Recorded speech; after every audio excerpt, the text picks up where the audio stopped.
अपनी पूरी टीम के साथ आपसे विदा लेता हूं। धन्यवाद।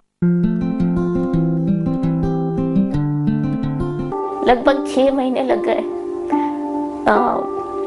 लोअर कोर्ट में ये डिसाइड करने के लिए कि केस बनता भी है कि नहीं, क्योंकि मैटरनिटी बेनिफिट एक्ट जो था वो क्लियर नहीं है, वो सिर्फ लास्ट 3 महीने का बताता है।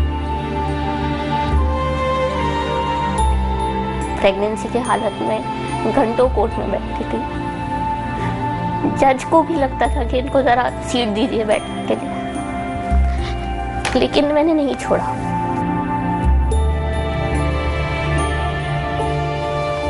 मैंने बोला नहीं, क्योंकि अगर मैं छोड़ देती ना तो उस टाइम पे गिल्ट रह जाता कि मैंने लड़ी नहीं अपने हक के लिए। बच्चा कोई पाप थोड़ी है।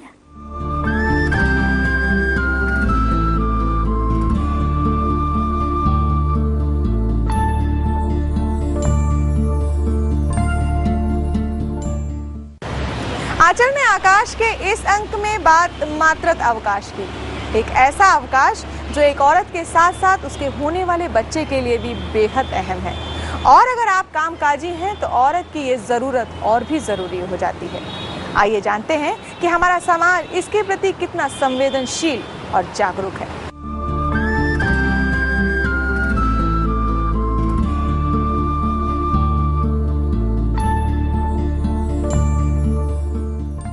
मैं एक प्राइवेट कंपनी में काम करती थी, बैंगलोर बेस था, और मैं दिल्ली में मुझे पोस्ट किया गया था CWG के वजह से। और ये तब की बात है जब मैं 2 महीने प्रेग्नेंट थी, और मैंने इनको बताया कि मैं प्रेग्नेंट हूँ, मैंने इन्हें इन्फॉर्म किया, और 1 महीने मैंने घर से काम करने की इजाज़त मांगी इनसे, क्योंकि डॉक्टर के हिसाब से पहले 3 महीने बहुत क्रूशियल होते हैं। और जहाँ मेरी ऑफिस थी वो बहुत ही अनहाइजीनिक था, क्योंकि जो अंडर कंस्ट्रक्शन बिल्डिंग थी, लेबरर्स भी बाथरूम यूज़ करते थे, हम भी करते थे, तो according to the doctor it was not suitable. तो मैंने इनसे इजाज़त मांगी और इन्होंने मुझे दे भी दी इजाज़त। इन्होंने कहा ठीक है आप, और मैंने इनको कहा भी कि ये सितंबर की बात है, सितंबर 2008 की, और अक्टूबर में मैंने इनको बताया कि 31 अक्टूबर तक मैं आपको बता दूंगी कि अब मैं ऑफिस आके काम कर सकती हूँ या क्या होगा, मेरा स्थिति क्या होगी अकॉर्डिंग टू द डॉक्टर 3 महीने खत्म होने के बाद। तब तक मैं घर से काम कर रही थी, और तो इन्होंने हाँ बोल दिया। लेकिन अक्टूबर खत्म होने से पहले ही, कुछ दिन पहले ही, लगभग 5 दिन पहले मुझे मेल आया मेरे डायरेक्टर से कहते हुए कि नहीं, ये हम इस तरीके से काम नहीं कर सकते, आप घर से बैठ के काम नहीं कर पाओगे। अगर आपको घर से बैठ के काम करना है तो आप CWG का काम छोड़ दो, आपको हम बैंगलोर से दूसरे प्रोजेक्ट्स पे काम भेजेंगे, आप उस पे काम करो और 50% कट ले लो सैलरी का। एंड उस टाइम पे मेरी हालत बहुत खराब थी, बहुत ज्यादा वॉमिटिंग होती थी और सिर दर्द होता था। I was very weak. एक दिन तो मैं ऑफिस गई और इतना ज्यादा वॉमिटिंग हुआ कि उनको मुझे घर भेजना पड़ा वापस। ये हालत थी मेरी। तो डॉक्टर ने कहा कि अगर ये है, उन्होंने दिया है आपको ये अनुमति, तो आप घर से काम करें। मैं तो बोलूंगी, मैंने उसी दिन मेल किया उनको कहते हुए कि मैं घर से काम करने को तैयार हूँ और आप मुझे वहां से काम भेजिए। उसके बाद इनका कोई रिप्लाई नहीं आया, जबकि CWG का काम आता रहा ऑफिस से और मैं करती रही। 1 महीने बाद नवंबर में मेरे CFO ने मुझे फोन किया, फाइनेंस ऑफिसर ने, और बोला कि आप क्या सोचा आपने, आप 50% कट हम आपको करके सैलरी दे रहे हैं। मैंने कहा इस बात पे तो आपने कोई रिस्पॉन्ड ही नहीं किया था, और रही बात 50% की, तो मैंने तो अभी तक दूसरे प्रोजेक्ट्स पे काम ही नहीं किया, मैं तो CWG पे ही काम कर रही थी अभी तक। तो फिर इन्होंने कहा ठीक है, मैं आपके डायरेक्टर से बात करके फिर मैं आपको बताता हूँ। इस बात के बाद फिर डायरेक्टर ने मुझे फोन किया। मैंने डायरेक्टर को पहले फोन किया ये पूछने के लिए कि क्या हुआ, ये प्रॉब्लम क्या हो रही है, क्योंकि आपने कभी रिप्लाई किया नहीं मुझे। CWG पे मेरा काम हो रहा है और सैलरी पे अटका हुआ है बात की, क्या कितना देना है क्या। तो उन्होंने कहा मैं एक शादी अटेंड कर रही हूँ बॉम्बे में, और मैं आपको बैंगलोर पहुंच के फोन करती हूँ 2 दिन बाद। मैंने कहा ठीक है। 2 दिन बाद इनका फोन आया, इन्होंने कहा कि आप क्या क्या कर रही हैं। मैंने कहा देखिए, मैं तो CWG का ही काम कर रही हूँ अभी तक, और मैंने आपको मेल किया था कि मैं राजी हूँ घर से काम करने में। She was a lady, yes. And she was a lady and she had no kids, but she adopted one recently. So I was amazed. I at least thought she would understand because she now had a kid. तो उन्होंने कहा कि नहीं ऐसे नहीं हो सकता, अब हम आपके लिए सारे ऑप्शंस बंद कर रहे हैं, कोई 50% नहीं, कोई घर से काम नहीं, अगर आपको जॉब करना है तो आपको ऑफिस आना पड़ेगा वरना आप जॉब छोड़ दो। अब मेरे पास कोई रास्ता नहीं था। अब उस टाइम पे एक मिडिल क्लास फैमिली में एकदम से ही आधा सैलरी हो जाना बहुत मुश्किल बात थी। जब मैं प्रेग्नेंट हूँ, मेरे इमोशनल मतलब it was a very different thing for me. मतलब मेरे आई वाज लिटरली शॉक्ड कि क्या बोल रही हैं। फिर भी मैंने बोला ठीक है, मैं ऑफिस आके काम करने को तैयार हूँ, मुझे जॉब नहीं छोड़ना था, क्योंकि वो 3 महीने का मैटरनिटी पे मेरे लिए बहुत मायने रखता था उस टाइम।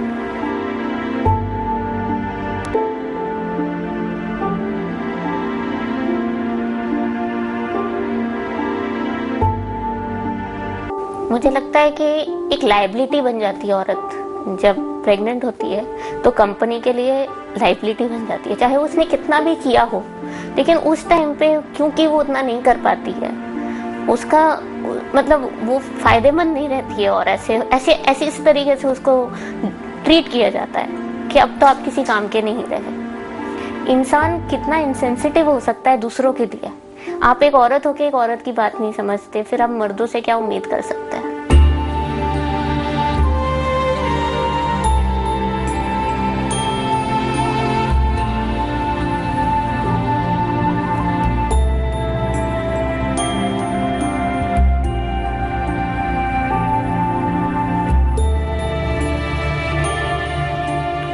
इन्होंने मुझसे डायरेक्टली ये पूछा, कोई लेटर नहीं, कुछ नहीं, इन्होंने मुझसे डायरेक्टली ये पूछा कि आपके पास लैपटॉप दी गई है कंपनी से। मैंने कहा हाँ।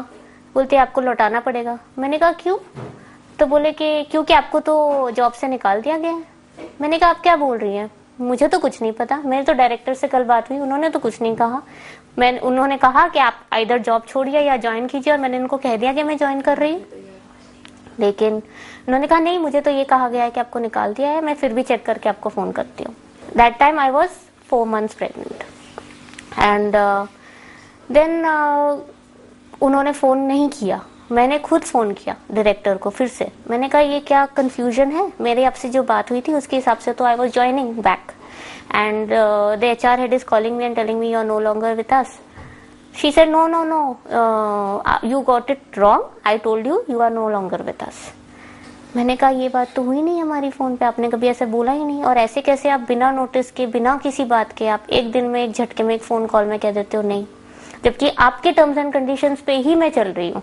आपने पहले कहा 50% कट लेके घर बैठ के काम कीजिए, मैं उस पे राजी हो गई, तो आपने वो कंडीशन वापस ले लिया। आपने कहा आप या नौकरी छोड़ दीजिए या ज्वाइन कीजिए, मैंने ज्वाइन करने का डिसीजन लिया, आप फिर पीछे हट गई उस बात से। उन्होंने कहा नहीं, आपको कंफ्यूजन हो रहा है, इस बात पे मैं और बात नहीं करना चाहती, this is final, you are no longer with अस।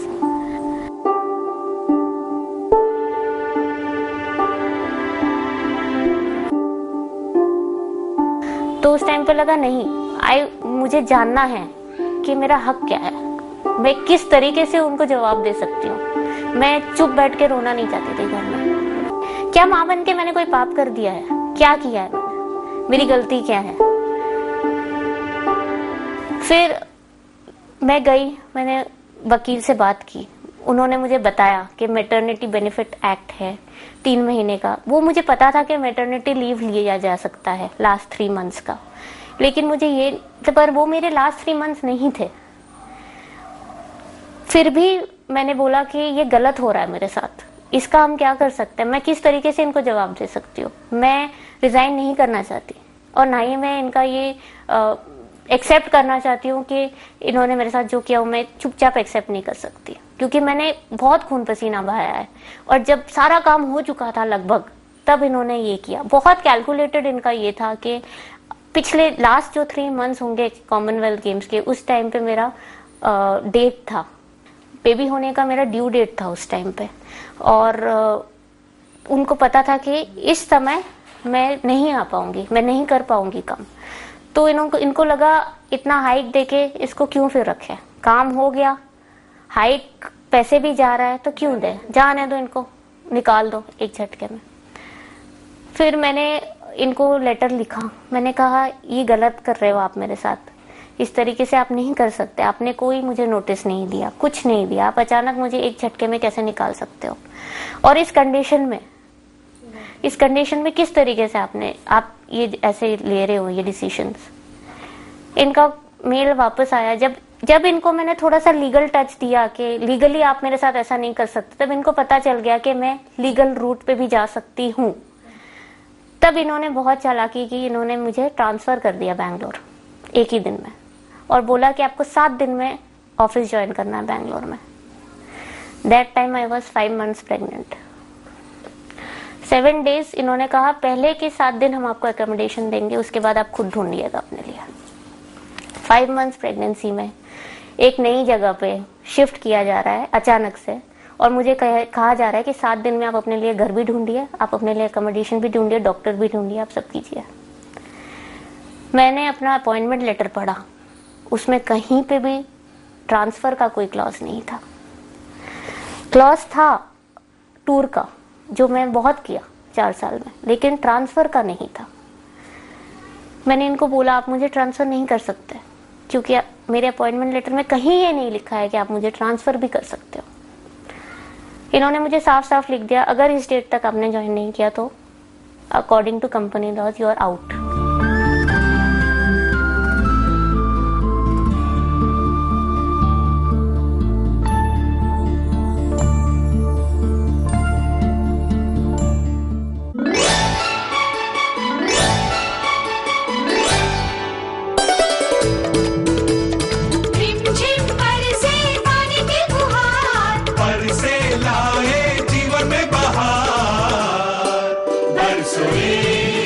बारिश का मजा तो सब लेते हैं, पर बारिश का पानी बचाने की बात कौन सोचता है? हाँ?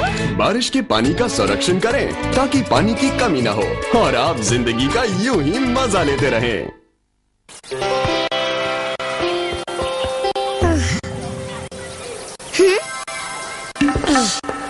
क्यों? भूख लगी है।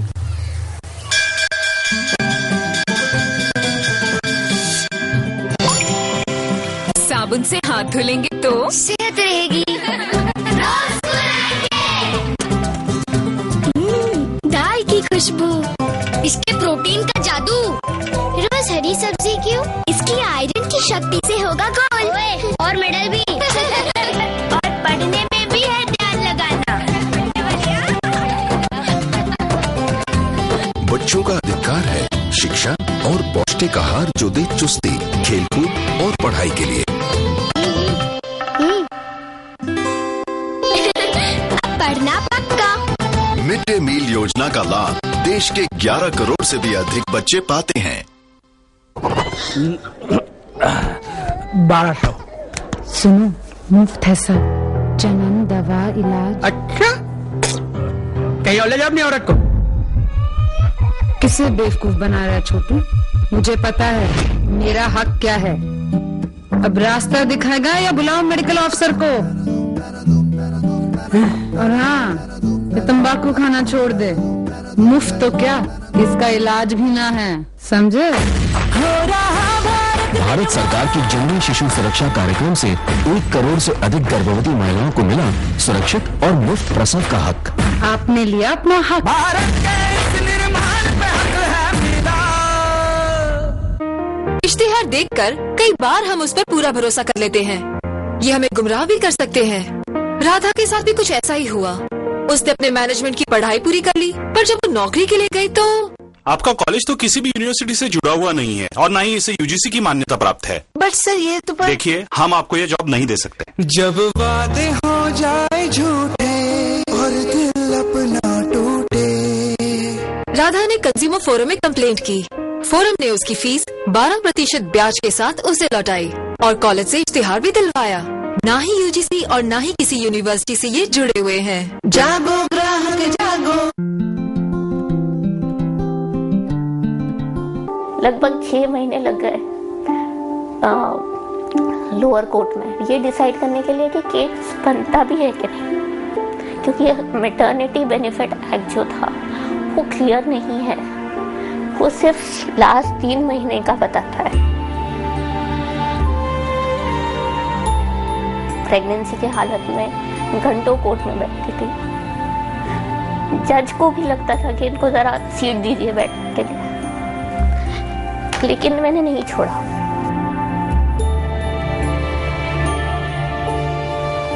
मैंने बोला नहीं,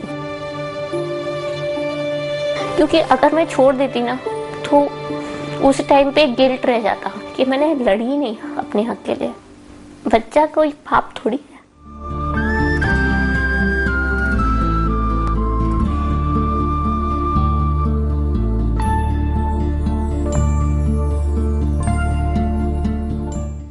लकड़ी की काठी पे घोड़ा, घोड़े की दुम पे जो मारा हथौड़ा, दौड़ा दौड़ा दौड़ा घोड़ा दुम उठा के दौड़ा।